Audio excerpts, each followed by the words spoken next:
हे भगवान मु ए काठ को तो उठेई पारुनी हेले मते ए काठ को जेमिति हेले नबाकु पड़िबो ताहाले जाई मु मो पिला मानक पई गोटे भल मजबूत बसा तैयारी करि पारिबी। एमिति कही मीनू से काठ खंड को बहुत कष्ट रे उठाउथाए हेले से काठ पुणी तले खसी पड़े।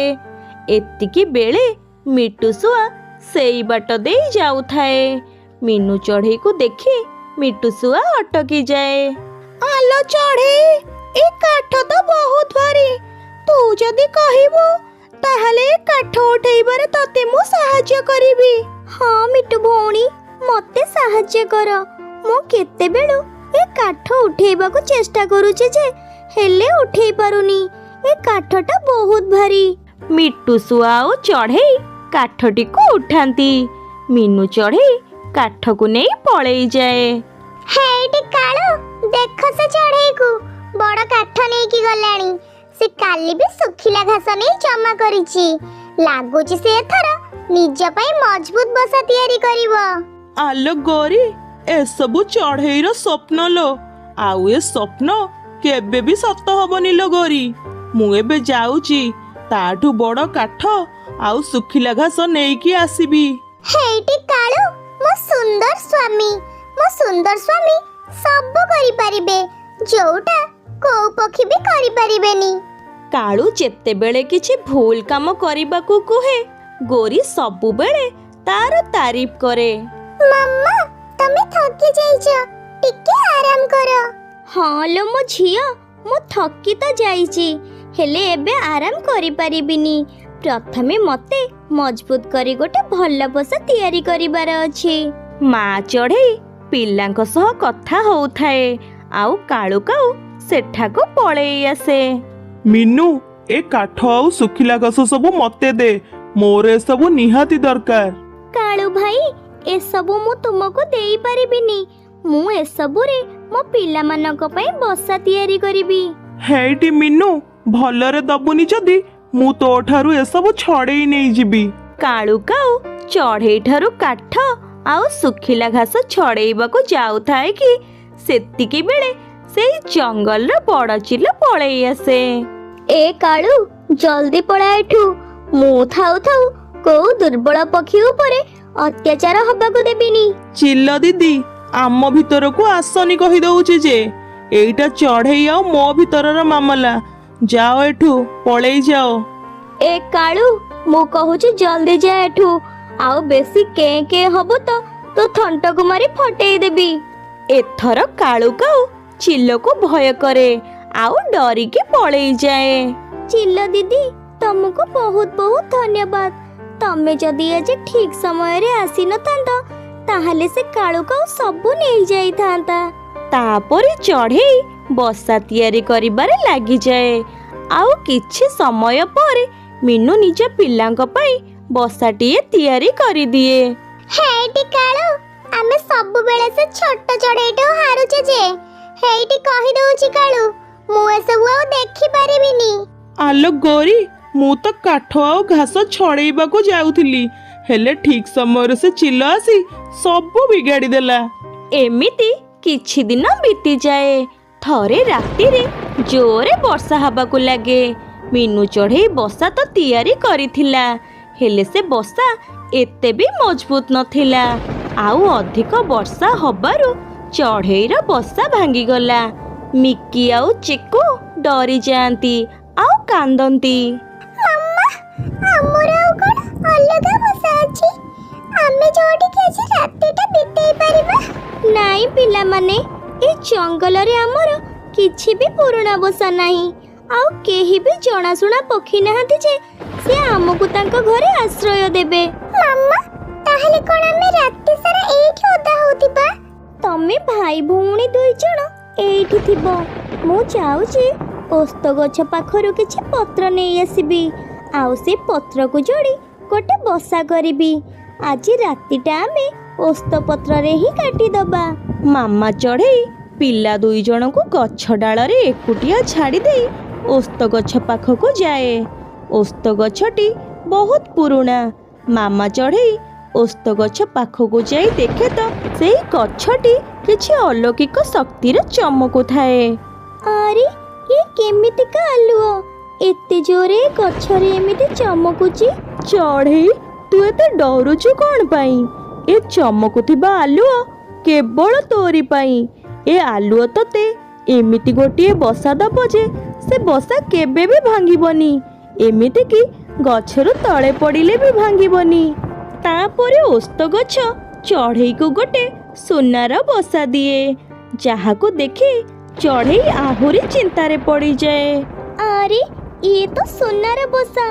କଣ ମୁଁ ଏ ବସାକୁ ନେବି? ଆଉ ମୋ ପିଲାମାନେ କଣ ଏ ସୁନାର ବସାରେ ଶୋଇବେ? ହଁ ଚଢ଼େଇ, ଏଇଟା ସୁନାର ବସା, ତୁ ଆକୁ ନେଇଯା।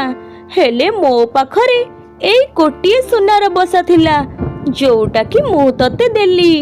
ଓସ୍ତ ଗଛ, ମୋର ତ ଏଇଟା ବି ଦରକାର ନଥିଲା। ମତେ ତ ଖାଲି ତୁମ ଗଛର 2ଟା ପତ୍ର ନବାର ଥିଲା, ଏ ବର୍ଷାରୁ ମୋ ପିଲାମାନଙ୍କୁ ରକ୍ଷା କରିବା ପାଇଁ। ଆଉ ତାପରେ ମିନୁ ତା ସୁନାର ବସା ନେଇ ତା ଗଛକୁ ଫେରୁଥାଏ। ଭାଇ, ମତେ ଭାରି ଡର ଲାଗୁଛି। କଣ ମାମା ଆମ ପାଇଁ ଓସ୍ତପତ୍ର ଆଣିପାରିବେ? ମିକି, ବର୍ଷା ତ ଜୋରେ ହଉଛି, ବର୍ଷାରେ ଉଡ଼ିବା ବହୁତ କଷ୍ଟ। ହେଲେ ମୁଁ ଜାଣିଛି ମାମା କିଛି ବି କରିପାରିବେ। ତୁ ଦେଖିବୁ, ମାମା ପତ୍ର ନେଇ ଆସିବେ। ମାମା ଚଢ଼େଇ ପିଲାମାନଙ୍କ ପାଖରେ ପହଞ୍ଚିଯାଏ। ପିଲାମାନେ ଦେଖ, ମୁଁ ତୁମ ପାଇଁ କେମିତି ବସା ଆଣିଛି, ଯୋଉଟା କେବେ ବି ଭାଙ୍ଗିବନି। ସୁନାର ବସା, ଯୋଉଟା କି କାହା ପାଖରେ ବି ନାହିଁ। ୱାଓ, ସୁନ୍ଦର ବସା। ସତରେ ଏମିତି ବସା କାହା ପାଖରେ ବି ନାହିଁ। ହଁ ମାମା, ମୁଁ ଜାଣିଥିଲି।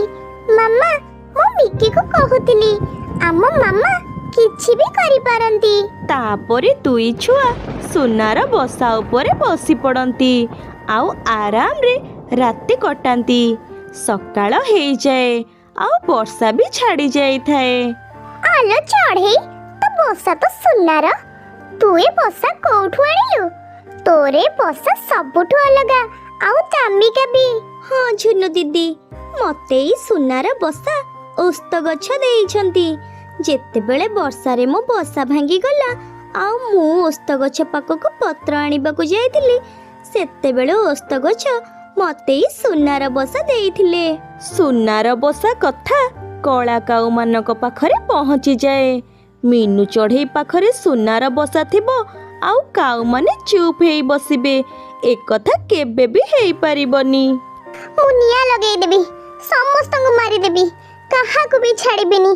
ଯଦି ସେ ସୁନାର ବସା ମତେ ନ ମିଳିବ, ତାହେଲେ ମୁଁ କାହାକୁ ଛାଡ଼ିବିନି। ଗୋରି, ଶାନ୍ତ ହେଇଯା ଗୋରି, ଏଇଟା କିଛି ବଡ଼ କାମ ନୁହେଁ ମ। ଏଥର ଚିଲ ବି ଆସିବନି। ମୁଁ ରାତିରେ ଯିବି ଆଉ ସେ ଚଢ଼େଇଙ୍କୁ ବସାରୁ ଫୋପାଡ଼ି ସେ ସୁନାର ବସାକୁ ନେଇ ଆସିବି। କାଳୁ କାଉ ସେଇଆ କରେ। ରାତି ହେବା ମାତ୍ରେ ଚଢ଼େଇ ବସା ପାଖକୁ ଯାଏ। ପିଲାମାନେ ତ ଶୋଇଥାନ୍ତି, ହେଲେ ମିନୁ ସେଇ ବସାରେ ବସିଥାଏ। କାଳୁ ଭାଇ, ମତେ ତମ ଉଦ୍ଦେଶ୍ୟ କିଛି ଭଲ ଲାଗୁନି। ମୋ ପିଲାମାନେ ଶୋଇଛନ୍ତି, ତମେ ପଳା ଏଠୁ। ହା ହା ହା, ଆଲୋ ଚଢ଼େଇ, ପଳେଇବି। ମୁଁ ସୁନାର ବସା ନେଇ ଏଠାରୁ ଜଲ୍ଦି ପଳେଇବି। ତାପରେ କାଳୁ କାଉ ମିନୁକୁ ଧକ୍କା ଦେଇ ତା ଛୁଆଙ୍କୁ ବସାରୁ ବାହାର କରିଦିଏ ଆଉ ସୁନାର ବସା ନେଇ ସେଠାରୁ ପଳେଇଯାଏ। କାଳୁ ଭାଇ, ସେମିତି କରନି। ମୋ ବସା ମତେ ଫେରେଇ ଦିଅ। ମୋ ପିଲାମାନେ କେମିତି ରହିବେ? କାଳୁ ଭାଇ, ଦୟାକରି ମୋ ବସା ଫେରେଇ ଦିଅ। କାଳୁ କାଉ ଚଢ଼େଇର କିଛି ବି କଥା ଶୁଣେନି। ଚଢ଼େଇ ତା ଡେଣାରେ ପିଲା 2 ଜଣଙ୍କୁ କୋଳେଇ ଧରିଥାଏ ଆଉ କାନ୍ଦୁଥାଏ। ମୁଁ ଜାଣିଥିଲି ବା, ମୋ କାଳୁ ଖାଲି ହାତରେ ଜମାରୁ ଫେରିବେନି। ହେଇଟି କାଳୁ, ଆମେ କାଲି ସକାଳ ହବା ମାତ୍ରେ ଆମେ ଏ ଜଙ୍ଗଲ ଛାଡ଼ି ପଳେଇବା, ନହେଲେ ଆମ ବସା ପୁଣି କିଏ ନେଇଯିବ। ଆଲୋ ହଁ ଲୋ ଗୋରି, ମିନୁ ଚଢ଼େଇର ସୁନାର ବସା କଥା ସବୁ ପକ୍ଷୀ ଜାଣିଛନ୍ତି। ଆଉ ସୁନା ବସା ଆମେ ଚୋରି କରିଛେ ବୋଲି ଯଦି ସମସ୍ତେ ଜାଣିବେ, ତାହେଲେ ଗୋଟେ ବି ମାଡ଼ ତଳେ ପଡ଼ିବନି। ରାତି 9 ପାହୁଣୁ କାଳୁ ଆଉ ଗୋରି ସୁନାର ବସା ନେଇ ପାଖ ଜଙ୍ଗଲକୁ ପଳେଇ ଯାଆନ୍ତି। ଆଉ ସକାଳ ହବା ମାତ୍ରେ ମିନୁ ଓସ୍ତ ଗଛ ପାଖକୁ ପଳେଇ ଯାଏ। ଓସ୍ତ ଗଛ ଯଦି ମୋ ବସା କୁଟା କାଠିର ହେଇଥାନ୍ତା ମୁଁ ଆରାମରେ ରହିଥାନ୍ତି। ଆଉ ସୁନାର ବସା ହେବା ଯୋଗୁ ତାକୁ କାଳୁ କାଉ ଚୋରି କରି ନେଇଗଲା। ଚଢ଼େଇ ତୁ ଜମାରୁ ବ୍ୟସ୍ତ ହନି। ସେ ସୁନାର ବସା କେବଳ ତୋରି ପାଇଁ ଥିଲା। ଏବେ ସେ କାଉମାନେ ଭାବୁଥିବେ ଏ ଜଙ୍ଗଲ ଛାଡ଼ି ସେମାନେ କେତେ ବଡ଼ ଭୁଲ କରିଛନ୍ତି। ଏପଟେ ଗୋରି ଆଉ କାଳୁ କାଉ ସେଇ ବସାକୁ ଦେଖନ୍ତି ତ ସେ ବସାଟି କୁଟା କାଠିର ହେଇଯାଇଥାଏ। ହେଇଟି କାଳୁ, ଏ କଣ ହେଇଗଲା? ସୁନାର ବସା କେମିତି କୁଟା କାଠିର ହେଇଗଲା ଯେ? ଆଲୋ ଗୋରି, ଆମ ଭାଗ୍ୟରେ ଖାଲି କୁଟା କାଠିର ବସା ଲେଖା ଅଛି ଲୋ। ସେ ଯାହା ହଉ ଆମେ ଆଉ ଆମ ଜଙ୍ଗଲକୁ ବି ଫେରି ପାରିବାନି ଲୋ ଗୋରି। ଗୋରି ଆଉ କାଳୁ କାଉ ନିଜ ଭୁଲ ପାଇଁ ଅନୁତାପ କରନ୍ତି। ଏପଟେ ମିନୁ ଚଢ଼େଇ କୁଟା କାଠିର ବସାରେ ତା ଛୁଆମାନଙ୍କ ସହିତ ବେଶ ହସ ଖୁସିରେ ରହୁଥାଏ। ସାଙ୍ଗମାନେ ଏମିତି ନୂଆ ନୂଆ କାହାଣୀ ଦେଖିବା ପାଇଁ ଆମ ଚ୍ୟାନେଲକୁ ସବସ୍କ୍ରାଇବ୍ କରନ୍ତୁ। ଭିଡ଼ିଓକୁ ଲାଇକ୍ କମେଣ୍ଟ ସେୟାର ନିଶ୍ଚୟ କରନ୍ତୁ। ରହୁଛୁ, ଧନ୍ୟବାଦ। ଆଲୋ ପୁଅ ଜଗୁ, ଯଦି ତୋର ଦାନା ଖିଆ ସରିଲା ତାହେଲେ ନେ ଏ ସେଉଟାକୁ ତ ଖାଇଦେ। ଆଲୋ ଗୋରି, ଇଏ କ'ଣ? ମୁଁ ଜଙ୍ଗଲରୁ ଯେତେ ବି ମିଠା ଫଳ ଆଣୁଛି ତୁ ତୋ ପୁଅକୁ ଖାଲି ଖୁନ୍ଦେଇ ଖୁନ୍ଦେଇ ଖୁଆଉଛୁ। ମତେ ଯାହା ଲାଗୁଛି ବହୁତ କମ ଦିନରେ ଇଏ ପେଟୁ ଆଉ ଅଳସୁଆ ହେଇଯିବ ଲୋ ଗୋରି। ହେଇଟି କାଳୁ, ସଫା ସଫା କହିଦଉଛି ତମେ ମୋ ପୁଅ ଖାଇବା ଉପରେ ଜମା ବି ନଜର ପକାନି। ମୁଁ ଦେଖୁଛି ମୋ ପୁଅ ଦାନା ଖାଇଲା ବେଳକୁ ତାକୁ ତମେ ଢିମା ଢିମା ଆଖି କରି ଅନେଇଛ। ସବୁବେଳେ ମୋ ଛୁଆ ଖାଇବାରେ ନଜର ପକାଉଛ। ଆଲୋ ଗୋରି, ମୁଁ ଯଦି ତୋ ପୁଅକୁ ଦୁଷ୍ଟିଆ କରିଦଉଛି ତୁ ଯାଉନୁ ତମ ଗାଁ ପବନା ଠାରୁ ଲୁଣ ମନ୍ତୁରେଇକି ଆଣି ତୋ ପୁଅ ଜଗୁକୁ ଖୋଇଦବୁ। ମାମା ମାମା ଦେଖ ବାପା ମତେ ରାଗିକି ଅନଉଛନ୍ତି। ଆଲୋ ପୁଅ ତୁ ମୋ ପାଖକୁ ଆସେ ହେରି। ତୋ ବାପା ଯେତେ ଜଳିବାର ଅଛି ଜଳନ୍ତୁ, ହେଲେ ମୁଁ ତତେ ଏମିତି ହିଁ ଖାଇବାକୁ ଦେବି। ଗୋରି କାଉ ଏମିତି କହି ଜଗୁକୁ ଆଉ 2ଟା ମିଠା ଫଳ ଖାଇବାକୁ ଦିଏ। ଗୋରି କାଉ ଜଗୁକୁ ସବୁବେଳେ ବହୁତ ଖାଇବାକୁ ଦିଏ। ଆଉ ଜଗୁ ବି ଖାଇବା ଖାଇସାରି କିଛି ବି କାମ କରେନି। ଏମିତି ଥରେ ମିନୁ ଚଢ଼େଇ ଗୋରି କାଉ ପାଖକୁ ଆସେ। ଗୋରି ଦିଦି, ଏବେ ମୁଁ ମୋ ପୁଅକୁ ସାଙ୍ଗରେ ନେଇ ଉଡ଼ିବାକୁ ଯାଉଛି। କାହିଁକି ନା ସେ ବାହାରକୁ ଆସିଲେ ସବୁ କାମ ଶିଖିବ। କଣ ତମେ ବି ଜଗୁକୁ ବାହାରକୁ କାମ ଶିଖେଇବା ପାଇଁ ଆଣିବ? ଆଲୋ ଚଢ଼େଇ, ଏବେ ବି ମୋ ପୁଅର ବାପା ବଞ୍ଚିଛି। ସିଏ ଯେତିକି ବି କମେଇକି ଆଣିବେ ମୋ ପୁଅ ଜଗୁ ସିଂହ ପରି ତାକୁ ଖାଇବ। ମୋର କଣ ଦରକାର ଅଛି ମୁଁ ଜଗୁକୁ କାମ ଶିଖେଇବି? ହେଲେ ଗୋରି ଦିଦି, ଇଏ ଠିକ କଥା ନୁହଁ। ପିଲାମାନେ ଖାଇସାରି ବସି ପଡ଼ିବା କଥା ନୁହଁ। ଏମିତି ହେଲେ ତ ପିଲାମାନେ ରୋଗିଣା ହେଇଯିବେ। ଆଲୋ ଚଢ଼େଇ, ତ ମୁହଁଟା ଯେମିତି ଆସୁବ ତ କଥା ଗୁଡ଼ାକ ବି ସେମିତି ଆସିବ। ଏଠିକି ଆସିଲା ଭାରି ଭାଷଣ ଦେବାକୁ। ମୁଁ ଜଗୁ ଉପରେ ସବୁବେଳେ ଆଖି ପକେଇଲା। ଯାଉଛୁ ନା 2 ଥାପଡ଼ ଏଇନା ଲଗେଇବି? ଆଉ ତାପରେ ମିନୁ ଚଢ଼େଇ ସେଠାରୁ ଚାଲିଯାଏ। ଆଉ ଗୋରି କାଉ ଜଗୁ ପାଖକୁ ଆସେ। ଜଗୁ ନଦୀ କୂଳରେ କିକି ସାଙ୍ଗରେ ଖେଳୁଥାଏ। ଜଗୁ ଜଗୁ, ଏ ଦାନା ମୋର, ତ ମତେ ଫେରେଇ ଦେ। ମାମା ମାମା ଦେଖ କିକି କେମିତି ମୋଠୁ ଦାନା ନଉଛି। ଆଣ୍ଟି ଆଣ୍ଟି, ଜଗୁ ମିଛ କହୁଛି। ଏ ଦାନା ମୁଁ ମୋ ଘରୁ ଆଣିଥିଲି, ମୋ ବାପା ଆଣିଥିଲେ। ଆଲୋ ଛୋଟ ଛୋଟ ଚଢ଼େଇ, ତୁ ତ ବେଶୀ ଗପୁଛୁ। ଜଲ୍ଦି ପଳା ଏଠୁ। ଯଦି ମୋ ଜଗୁ ନାଁରେ ଇଆଡୁ ସିଆଡୁ କିଛି କହିଦେବୁ ତତେ ପିଟି ପକେଇବି। ମୁଁ ଏବେ ମୋ ଘରକୁ ଯାଉଛି। ମୋ ବାପାଙ୍କୁ କହିବି ଜଗୁ ମୋଠୁ ମୋ ଦାନା ଛଡ଼େଇକି ନେଇଛି। ଆଲୋ ଯା ଯା, ତୋ ବାପା ମୋର କିଛି କରିପାରିବନି। ଘରର ଦାନା, ବାହାରର ଦାନା, ଚୋରି କରିଥିବା ଦାନା ଆଉ ବାହାର ପକ୍ଷୀଙ୍କୁ ଛଡ଼େଇ ଆଣିଥିବା ଦାନା ଗୋରି କାଉ ସବୁ ଜଗୁକୁ ଖାଇବାକୁ ଦିଏ। ଆଉ ଏବେ ଜଗୁ ଆହୁରି ଅଳସୁଆ ହେଇଯାଏ ଯେ ସବୁବେଳେ ଘରେ ସିଏ ଶୋଇ ରହୁଥାଏ। ଆରେ ପୁଅ ଜଗୁ, ମୁଁ ଜଙ୍ଗଲକୁ କାଠ ହାଣିବା ପାଇଁ ଯାଉଛି, ତୁ ମୋ ସାଙ୍ଗରେ ଆସେ। ନାଇଁ ନାଇଁ, ଜଗୁ ଆଜି କୁଆଡେ ବି ଯିବନି। ସେ ଆଜି ମୋ ସାଙ୍ଗରେ ତା ଅଜା ଘରକୁ ଯିବ। ମୁଁ ତ ଅଜା ଘରକୁ ଯିବି, ମୋ ଅଜାଙ୍କ ପାଖକୁ ଯିବି। କାଳୁ କାଉ ରାଗି ଯାଇ ଘରୁ ବାହାରକୁ ଚାଲିଯାଏ। ମାମା ମାମା, ମୁଁ ଟିକେ ଉଡ଼ିଲେ ଥକି ଯାଉଛି। ତମେ ତମ ପିଠି ଉପରେ ବସେଇ ମତେ ଅଜା ଘର ନେଇଯିବ। ହଁ ହଁ ପୁଅ ଜଗୁ, ତୁ ଜମାରୁ ବ୍ୟସ୍ତ ହନି। ତତେ ମୁଁ ମୋ ପିଠି ଉପରେ ବସେଇ ଅଜା ଘର ନେଇଯିବି। ଆଉ ତାପରେ ଗୋରି କାଉ ଜଗୁକୁ ନିଜ ପିଠି ଉପରେ ବସାଇ ତା ଅଜା ଘରକୁ ନବାକୁ ଯାଏ। ହେଲେ ଅଧା ରାସ୍ତାରେ ଗୋରି କାଉ ଥକିଯାଏ। ପୁଅ ଜଗୁ, ମୁଁ ଏବେ ଥକି ଗଲାଣି। ତୁ ଏବେ ଟିକେ ଉଡ଼େ। ମାମା ମାମା, ମୁଁ ଟିକେ ଉଡ଼ିଲେ ମୋ ଡେଣା ଦରଜ ହେଇଯାଉଛି। ମୁଁ କଣ କରିବି ମାମା? ମୁଁ ଉଡ଼ି ପାରିବିନି। ହେଲେ ପୁଅ ଜଗୁ, ମୁଁ ଏବେ କଣ କରିବି? ମୁଁ ତ ପୁରା ଥକି ଗଲାଣି। ଆଉ ତାପରେ ଜଗୁ ତା ମାମା ସାଙ୍ଗରେ ଟିକେ ଉଡ଼ିବାକୁ ଲାଗେ। 2-3ଟା ଗଛ ପାର ହେଇଛି କି ନାଇଁ ଜଗୁ ଥକିଯାଏ। ମାମା ମାମା ମୁଁ ଆଉ ଉଡ଼ି ପାରିବିନି। ଆଲୋ ପୁଅ ଜଗୁ, ତୁ ଏମିତି କଣ ଧଇଁ ସଇଁ ହେଇଯାଉଛୁ? ଏବେ ତ ପୁରା ତୁ ଚାଙ୍ଗା ଅଛୁ। ହଁ ମାମା, ମୁଁ ଘରକୁ ଫେରିଯିବି। ମତେ ତମେ ଘରକୁ ନେଇଯାଅ। ଆଲୋ ପୁଅ ଜଗୁ, ଲାଗୁଛି ତ ବାପା କଥା ସତ ହେଇଗଲା। ତୁ ଏବେ ତ ବହୁତ ଅଳସୁଆ ହେଇଗଲାଣୁ। ଆଉ ତାପରେ ଗୋରିକାଉ ଜଗୁକୁ ନିଜ ପିଠି ଉପରେ ବସାଏ ଆଉ ତା ଘରକୁ ଫେରେଇ ନିଏ। ମାମା ମାମା, ମତେ ଭୋକ ଲାଗିଲାଣି, ଜଲ୍ଦି ମତେ ଦାନା ଦିଅ। ଆଉ ତାପରେ ଗୋରିକାଉ ଜଗୁକୁ ଦାନା ଖାଇବାକୁ ଦିଏ। ଜଗୁ ସାଙ୍ଗେ ସାଙ୍ଗେ ସବୁତକ ଦାନା ଖାଇଦିଏ ଆଉ ସିଏ ଶୋଇ ପଡ଼େ। ଏମିତି ଗୋରିକାଉ ନିଜେ ବି ସନ୍ଦେହ କରିବାକୁ ଲାଗେ ଯେ ଜଗୁ ସତରେ ଅଳସୁଆ ହେଇଯାଏ। ଗୋରି ଚିନ୍ତାରେ ପଡ଼ିଯାଏ। ଆଲୋ ଚଢ଼େଇ, କେଜାଣି କଣ ହେଇଛି? ମୋ ପୁଅ ଜଗୁ ତ ଏବେ କେବେଠାରୁ ଘର ବାହାରକୁ ବି ଆସୁନି। ଖାଲି ଖାଇ ଦଉଛି ଆଉ ଶୋଇ ପଡୁଛି। ଟିକେ ଉଡ଼ିଲା ମାନେ ତାକୁ ଭାରି ଥକା ଲାଗୁଛି। ଗୋରି ଦିଦି ଯୋଉ କଥାକୁ ଡର ଥିଲା ସେଇଆ ହେଲା। ସେ ଏବେ ବେମାରରେ ପଡ଼ିଗଲାଣି। ଟିକେ ଉଡୁ ଉଡୁ ତାକୁ ଭାରି ଥକା ଲାଗୁଛି। ହଁ ଲୋ ଚଢ଼େଇ, ସେମିତି ହିଁ ହଉଛି। 2 ଡେଣା କଣ ଟିକେ ଉଡୁଛି, ତାପରେ ସେ ଥକି ଯାଉଛି। ତାହେଲେ ଗୋରି ଦିଦି ଜଗୁକୁ ଆମକୁ ନେଇ ବୁଲବୁଲ ଡାକ୍ତରଙ୍କ ପାଖକୁ ଯିବାକୁ ପଡିବ। ତାହେଲେ ଯାଇ କଣ ହେଇଛି ଜଣା ପଡିବ।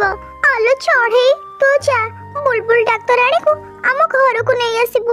ଜଗୁ ତ ଉଡ଼ି ପାରିବନି। ଆଉ ତାପରେ ଚଢ଼େଇ ଚାଲିଯାଏ ଆଉ ବୁଲବୁଲ ଡାକ୍ତରଙ୍କୁ ନେଇ ଗୋରିକାଉ ଘରେ ପହଞ୍ଚେଇ ଦିଏ। ଆଉ ବୁଲବୁଲ ଡାକ୍ତର ଜଗୁ କାଉକୁ ଚେକ୍ କରେ।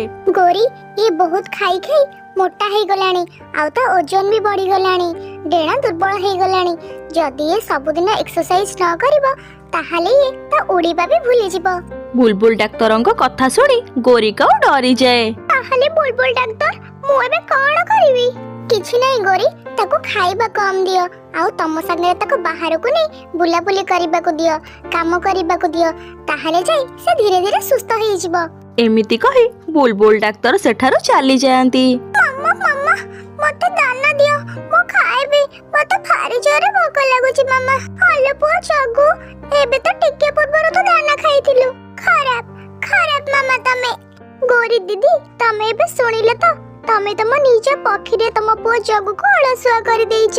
ଆଲୋ ଚଢ଼େଇ, ସବୁ ଭୁଲ ମୋର। ହେଲେ ତୁ ଏବେ ମତେ ଟିକେ ସାହାଯ୍ୟ କର।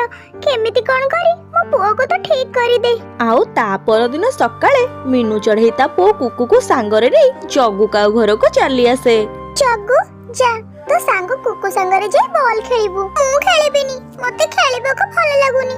ମତେ ଖାଇବା ଦିଅ, ମତେ ଭୋକ ଲାଗିଲାଣି। ଜଗୁ, ଆମେ ବଲରେ ଖେଳିବା, ପ୍ରଜାପତି ଧରିବା, ଦେଖିବୁ ବହୁତ ମଜା ଲାଗିବ। ଜଗୁ କୁକୁର କଥାକୁ ମାନି ନିଏ ଆଉ ସେ କୁକୁ ସାଙ୍ଗରେ ଚାଲିଯାଏ। ଗୋରି ଦିଦି, ତମେ ଜମାରୁ ଚିନ୍ତା କରନି। 1-2 ଦିନ ଭିତରେ ଜଗୁର ଅଭ୍ୟାସ ପୁରା ବଦଳି ଯିବ। ଦେଖିବ ସିଏ ଏବେ ଉଡ଼ିବାକୁ ଲାଗିବ।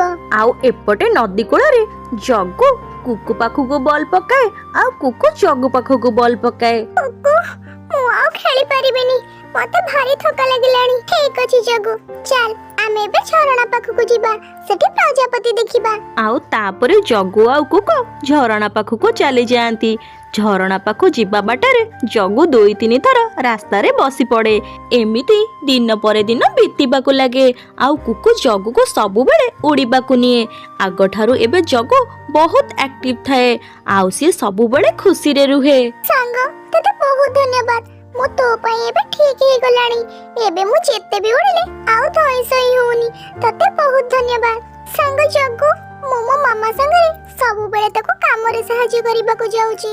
ତୁ ବି ତ ବାପା ମାଙ୍କ ସାଙ୍ଗରେ ତାଙ୍କୁ କାମରେ ସାହାଯ୍ୟ କରିବାକୁ ଯାଏ, ଆଉ ତ ମନ ବି ଭଲ ଲାଗିବ। ଆଉ ଜଗୁ କୁକୁର କଥାକୁ ମନ ଦେଇ ଶୁଣେ। ତା ପରଦିନ ସକାଳୁ ଜଗୁ ତା ବାବାକୁ କୁହେ, ପାପା ପାପା, ମୁଁ ବି ତମ ସାଙ୍ଗରେ ଆଜି ଜଙ୍ଗଲକୁ କାଠ ଆଣିବାକୁ ଯିବି, ତମକୁ ସାହାଯ୍ୟ କରିବି। ଆରେ ପୁଅ ଜଗୁ, ଆଗ ତୁ ତୋ ମାଆକୁ ପଚାରେ, ନହେଲେ ତୋ ମା ମୋ ପିଠିରେ ପୋଖରୀ ଖୋଳିଦବ। ହେଇଟି କାଳୁ, ତମେ ମତେ କ୍ଷମା କରିଦିଅ। ମୁଁ ସବୁବେଳେ ଜଗୁକୁ ଖାଇବାକୁ ଦଉଥିଲି ଆଉ ତାକୁ କିଛି ବି କାମ କରିବାକୁ ଦଉନଥିଲି। ଆଉ ଯଦି ଚଢ଼େଇ ଆଜି ମୋ ସାଙ୍ଗରେ ନଥାନ୍ତା ତାହେଲେ ମୁଁ ମୋ ପୁଅ ଜଗୁକୁ କେବେଠାରୁ ହରେଇ ଦିଅନ୍ତାନି। ଆଉ ତାପରେ ଜଗୁ ସବୁବେଳେ ତା ବାପା ସାଙ୍ଗରେ କାମକୁ ଯାଏ, ତା ବାପାଙ୍କୁ ସାହାଯ୍ୟ କରେ, ସେ କାଠ ଏକାଠି କରେ। ଆଲୋ ଚଢ଼େଇ, ତୁ ସତ କହିଥିଲୁ। ଖାଇବା ସହିତ ଆମକୁ କାମ କରିବା କଥା, ନହେଲେ ଆମେ ସବୁବେଳେ ଅଳସୁଆ ହେଇ ରହିବା। ସାଙ୍ଗମାନେ ଆପଣମାନେ ବି ଜାଣି ରଖନ୍ତୁ, ଖାଇସାରି କେବେ ବି ବସିବା କଥା ନୁହେଁ। ଆମକୁ କିଛି ନା କିଛି କାମ କରିବା କଥା। ଆଉ ଏମିତି ନୂଆ ନୂଆ କାହାଣୀ ଦେଖିବା ପାଇଁ ଆମ ଚ୍ୟାନେଲକୁ ସବସ୍କ୍ରାଇବ୍ କରନ୍ତୁ। ରହୁଛି, ଧନ୍ୟବାଦ।